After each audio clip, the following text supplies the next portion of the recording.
é mais um Sala de Entrevistas chegando para você. E hoje a gente vai conversar sobre leis, sobre as regras que gerem a nossa vida, nem tanto. A gente vai conversar sobre a OAB de Criciúma, uma instituição super renomada, com muita certificação para as pessoas, para a comunidade, que agora já está com um novo presidente para esse mandato novo, que foi a última eleição aconteceu agora no ano passado, já teve a posse e agora a OAB vem aí trazendo também as novidades para a comunidade.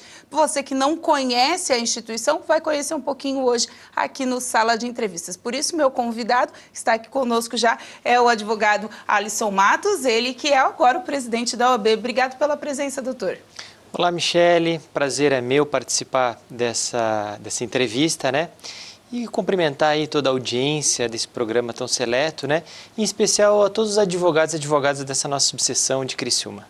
Doutor, assim, as pessoas elas imaginam a OAB como uma instituição extremamente fechada. Só entra advogado, ela só serve para advogado. O que a OAB realmente trabalha? Como ela trabalha? Como é que ela é estruturada para a pessoa mais humilde ela ter aquela noção do que ela pode fazer para o todo? A Ordem dos Advogados do Brasil, ela, no caso a gente está falando aqui da subseção de Criciúma, mas existe o Conselho Federal da OAB, uma diretoria nacional, né, que é sediada em Brasília, e depois tem as federações, que são os estados, no caso aqui nós temos a seccional catarinense, e temos as 52 subseções. E Criciúma, que é uma subseção da OAB, ela é composta, a área territorial, né, a extensão territorial dela, compreende 10 municípios. Então, a atuação da Ordem dos Advogados do Brasil, subseção de Criciúma, abrange todas as relações dos advogados dessa subseção, amparando a advocacia e também as relações com aqueles que são os atores do mundo jurídico, né? O advogado e a advogada, ela representa o cidadão, né? Então, esse é o grande papel do advogado. E, no exercício da profissão, a OAB, ela ampara o advogado. E, indiretamente, esse amparo, ele é para o cidadão, né? Seja para a pessoa física ou a jurídica, em que o advogado e a advogada representa. Então, essas relações existentes, por exemplo, na nossa subseção, nós temos aqui presídios, penitenciárias, delegacias, central de flagrante, polícia civil, polícia militar. Nós temos também aqui as relações com os fóruns, né, com a Justiça Estadual, Federal, do Trabalho, Eleitoral, né, até mesmo a Justiça Militar. A OAB, ela tem a sua relação vinculada com todos esses atores, né, os juízes, promotores, todos esses que estão vinculados ao exercício da advocacia. Na medida que o advogado representa o cidadão, a OAB, ela busca pavimentar, facilitar o exercício da advocacia. Para isso, é muito comum defender as prerrogativas. Então, Michele, as prerrogativas são uma das principais bandeiras da OAB. Detalhando um pouco melhor o que seriam as prerrogativas, o advogado, para que ele realize o exercício da profissão, ele tem que ter a abertura, né, a plenitude do acesso ao judiciário, desde simples documentos, né, ao acesso a inquéritos, acesso ao presídio, né? Tudo aquilo que é regido por lei e autorizado que o advogado possa acessar, possa exercer a advocacia em sua plenitude, a OAB tem um interesse em defender esses caminhos. E que indiretamente, volto, né, a frisar, havendo uma advocacia fortalecida, né, bem pavimentada, né, você tem um cidadão bem representado, porque é o advogado que leva ao judiciário, às portas do judiciário, o cidadão. Digo isso com bastante frequência, né, que a advocacia ela passa por um momento de valorização, né, sem demérito às outras carreiras jurídicas, ao Ministério Público, né, os promotores, os procuradores, públicos, né, ao judiciário, que também realiza um papel muito relevante na nossa sociedade, mas o advogado e advogada, principalmente nesse período de pandemia, teve uma postura, um comportamento muito valente, né? O advogado e advogada manteve seus escritórios abertos, atenderam o cidadão no período mais crítico pós-redemocratização do país. Essa pandemia, ela foi ruim para todos os setores. Não foi diferente para o cidadão e para a advocacia. Mas o advogado e a advogada conseguiram, e conseguem ainda, os efeitos ainda estão aí presentes, representar bem o cidadão nas portas do judiciário, por exemplo. Até porque a maioria dos advogados tem escritórios. Opa, eles são todos autônomos, tá? Desculpa aí Claro. a falha. Eles são autônomos, então eles têm que trabalhar como todo outro cidadão que tem o seu negócio próprio, acabou sofrendo com a pandemia. Só que, por outro lado, aquele que tem um escritório, aquele que tem uma empresa, precisou do advogado mais do que nunca para procurar questões trabalhistas, até as burocráticas, que a gente sabe que, como na medicina, a advocacia tem as suas ramificações, né? Tem um que é especialista em direito tributário, outro que é especialista em vara da família, enfim, mas cada um teve que, no seu ramo, ajudar, né, o seu cliente, ajudar aquela empresa do qual ele é envolvido, trabalha, porque foi um momento muito tenso para todo mundo, até na questão do entendimento das leis, né, doutor Alisson? Essa tua colocação é muito boa, Michele. Cabe uma reflexão, né? Nós atravessamos um movimento muito severo da pandemia, mas as relações interpessoais, sociais, elas não deixaram de existir. Então, dentro do direito de família, por exemplo, eu posso citar, a criança, o adolescente, né, o alimentado, ele não parou de ter a necessidade de receber os alimentos, né? Então, essa é uma relação, por exemplo, que cabe a intervenção do jurisdicionado, no caso aquele que é representado pelo advogado, né, a bater na porta do judiciário e buscar o amparo. E isso se dá através do advogado, né? É muito comum também a gente frisar, né, que a advocacia, o advogado, a atividade, ela está lá, né, diante da Constituição Federal, né?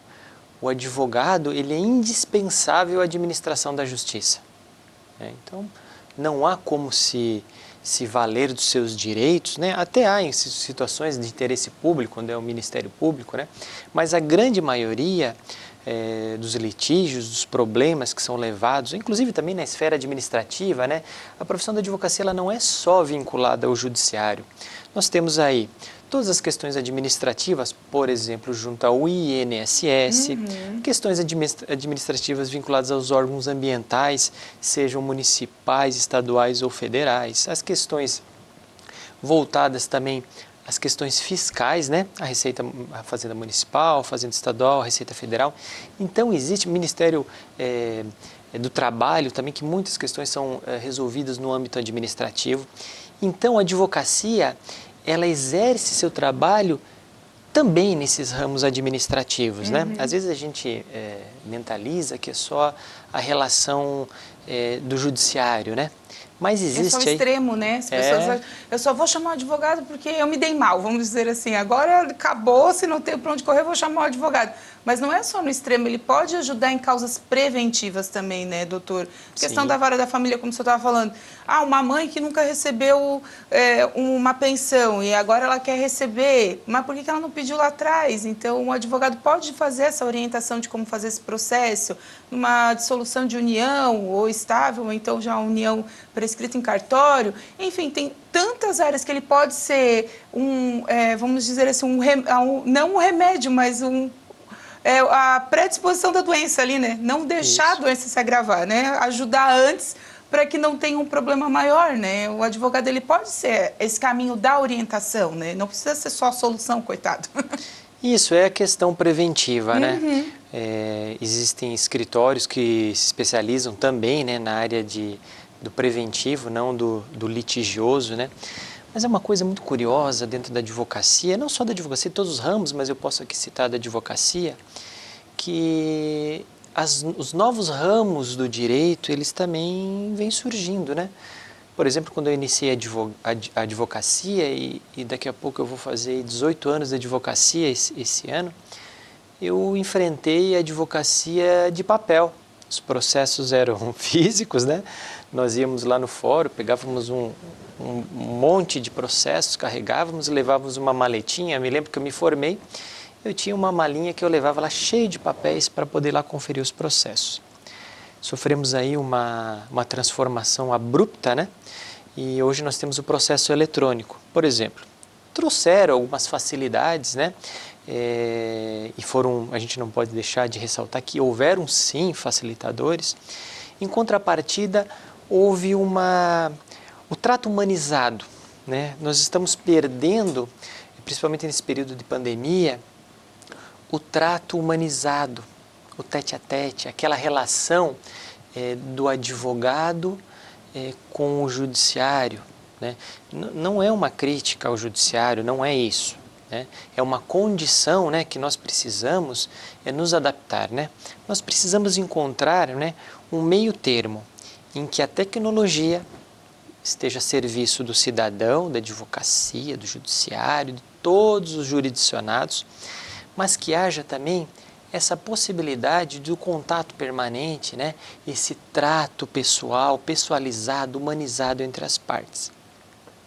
Relações, novos ramos do direito, eu posso dizer aí que ultimamente aí surgiram, por exemplo, a Lei Geral de Proteção de Dados. A famosa LGPD. LGPD.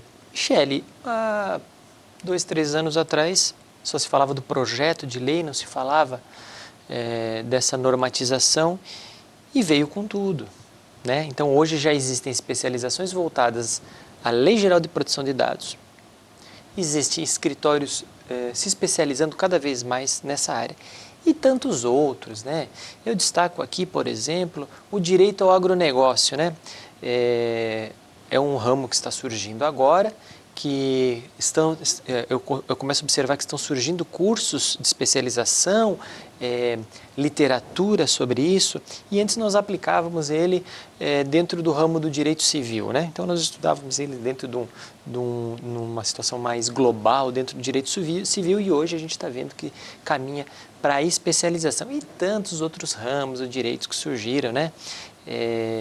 E que a gente encontra essas alterações aí no ambiente de trabalho, seja pelas condições impostas, por exemplo, pela pandemia, ou pela modernização da legislação. E a gente precisa estar preparado para tudo isso. Então, depois do intervalo, a gente fala mais sobre essa preparação aí dessa nova advocacia que está vindo com o tempo, como todos os outros segmentos aí, todas as outras profissões, todo mundo tem que se adaptar uma hora na vida. E a advocacia está acontecendo isso, e a gente vai falar da subseção também aqui de Criciúma, para falar sobre o que ela pode estar ajudando o cidadão nessa nova gestão do Dr. Alisson Matos. A gente volta já.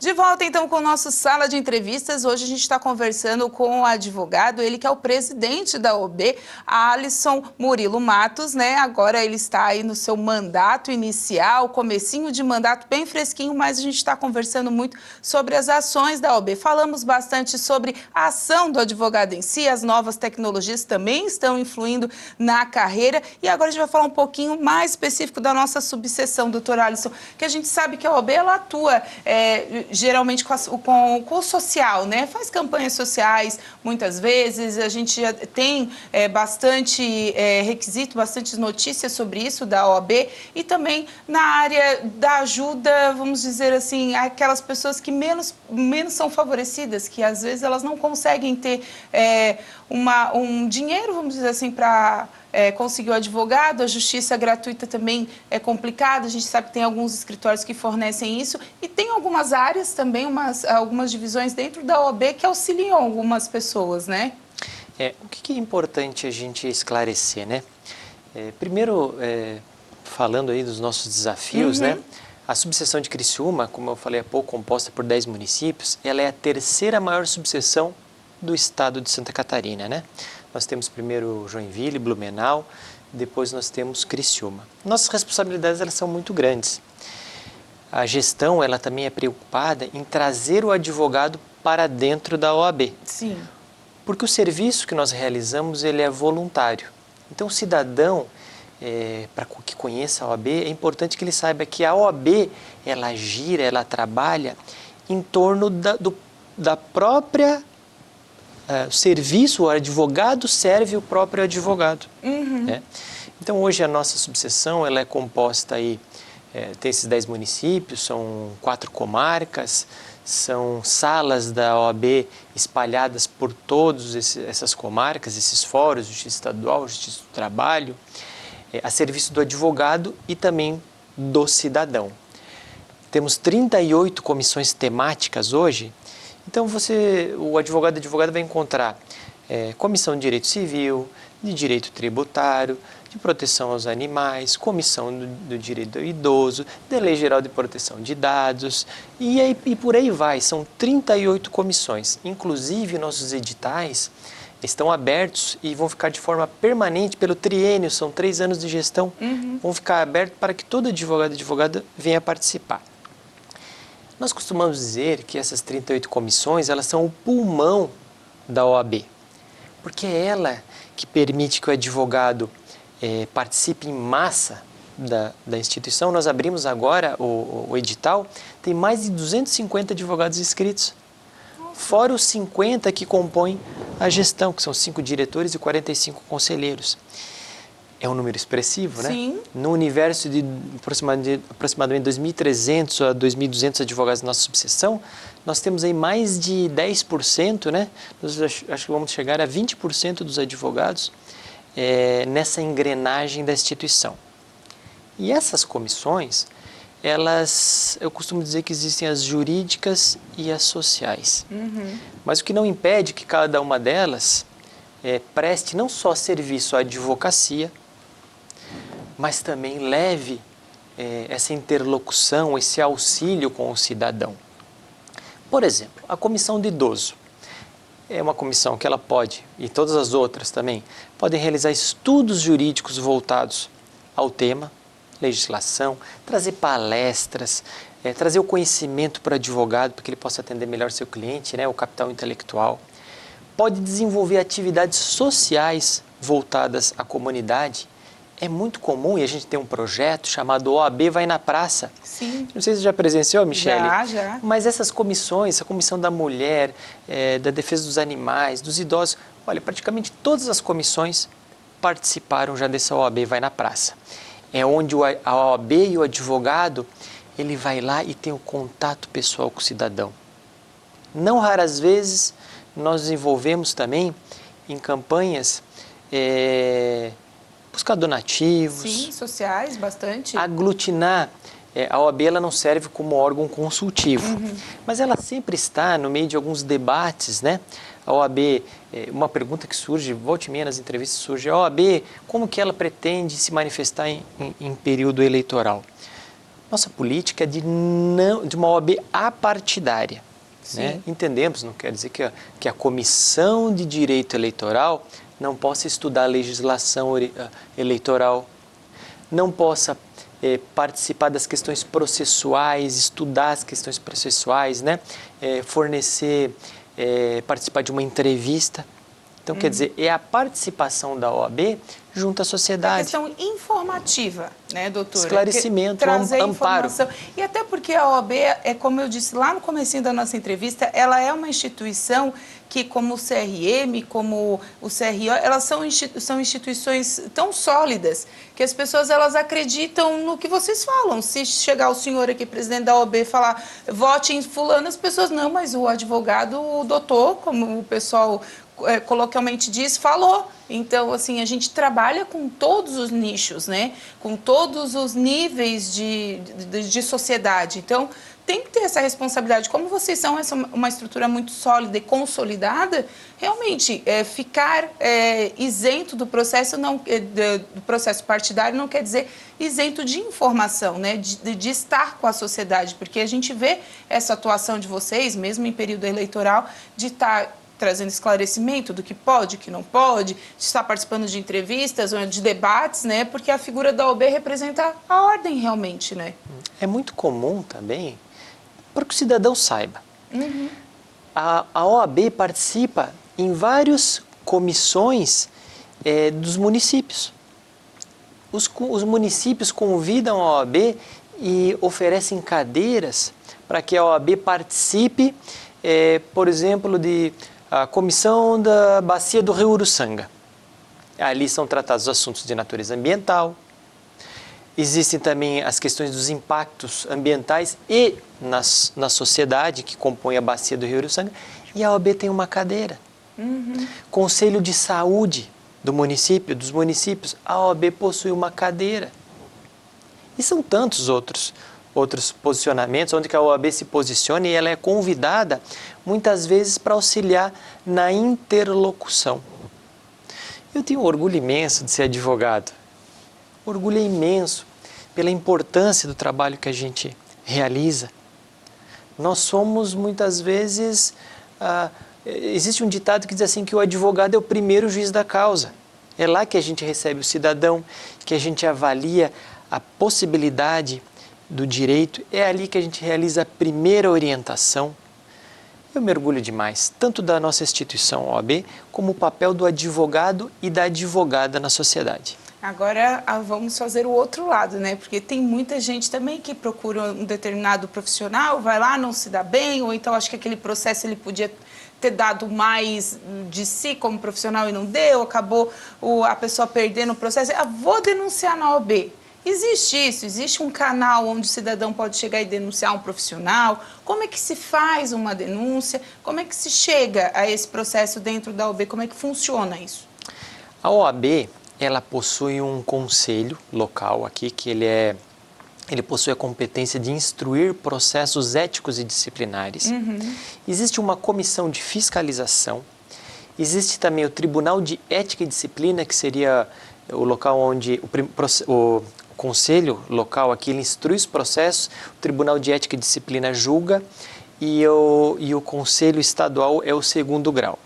Então existe um mecanismo legal, uma normatização, o Estatuto de Ética e Disciplina, por exemplo, e existem esses canais de instrução e julgamento dos processos éticos e disciplinares. Nós também temos que compreender o seguinte, a OAB ela tem a função de orientar o advogado, não é só puni-lo. Nós devemos orientar o advogado desde o berço, o jovem advogado. Aliás, a OAB ela também possui o papel de velar pelo ensino jurídico. E nós temos aí a preocupação desde o embrião da academia. Voltando à questão do processo ético disciplinar, sim, é muito comum o cidadão levar as suas queixas, né, para a OAB, ou às vezes até mesmo a comissão de fiscalização, encontrar alguma irregularidade, ou a gente receber denúncias, e essas situações elas são analisadas, tá? Em alguns casos são reclamações simples, porque às vezes não é fácil para o cidadão compreender, porque às vezes seu processo dura 5 anos, porque existe uma dimensão, uma gama gigante de recursos, né? A linguagem jurídica ela é muito complexa. É difícil. É muito complexo, Michele. Então, assim, às vezes que a gente pega uma notícia e tá lá, que tem recurso, tem não sei o quê. Ai, pensa, calma. Vou procurar um advogado para me explicar, porque às vezes vem alguns termos jurídicos que, por mais que a gente tenha anos de estrada de jornalismo, que a gente já viu de um pouco de tudo, às vezes confunde a cabeça. É muito termo, né, doutor? Todos os ramos todas as profissões, né, nós temos os bons e os ruins profissionais, né? Eu digo também na questão ética, né?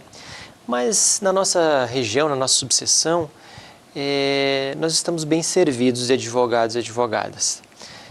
Nós temos também, a nossa região ela é um polo educacional, aqui a gente encontra boas faculdades, boas especializações, um curso de mestrado, e também o acesso à educação de forma online, isso ampliou a possibilidade de capacitação. A OAB seccional, e nós temos a nossa primeira mulher presidente, pois que é... eu ia chegar nesse assunto, mas já que o senhor falou, Santa Catarina sai aí, né, num pioneirismo ímpar, né, trazendo uma mulher para a presidência da OAB, né? Nós temos aí a doutora Cláudia Prudêncio como presidente da OAB e também nosso vice-presidente nacional, o doutor Rafael de Assis Horn, né? Então estamos bem representados, o vice-presidente do Conselho Federal esteve aqui na posse, né? A doutora Cláudia Prudêncio, a primeira mulher eleita como presidente da OAB, ambos muito atuantes, né? Muito modernos na visão social, humana e também dos pleitos pela advocacia. Nós estamos aí muito bem servidos, né? E voltando a esse assunto da educação, nós observamos também que a OAB ela tem fornecido muito ensino jurídico, quando não gratuito, a um custo irrisório. Então, o conhecimento, ele está nas nossas mãos, né? Ele está nas nossas mãos. Cursos também, esses cursos online e presenciais, a gente percebe que houve uma diminuição aí do preço, né? Aumentou de uma forma muito expressiva essa oferta de conhecimento, né? E nós devemos aproveitar esse momento, né? A advocacia ela muda todos os dias e compete a gente se atualizar a todo esse sistema. Doutor, nosso tempo já acabou, um papo bem interessante, até porque quem está em casa, né, às vezes não tem noção do quão complexo é fazer a gerência hoje da OAB, a gestão, a presidência, e também de ser o advogado, né? Porque, como eu disse lá no comecinho, tem a figura do doutor. O doutor vai me resolver, eu vou lá levar meu problema, mas nem sempre assim. Tem os ramos, hoje em dia é tudo mais claro, como o senhor disse, tem tecnologia em cima, tem qualquer hora tem algo que possa provar o contrário daquilo que você disse, enfim, tem tudo cercado da maneira certa para que as coisas caminhem dentro da lei. Eu costumo dizer isso muito para as pessoas, gente, existe lei. Gente, vocês sabem que existe lei. Não, mas dá para... Não, gente, tem lei. Eu até às vezes questão de barulho, de reforma, gente, existe uma lei, existem as outras pessoas, a gente tem que respeitar.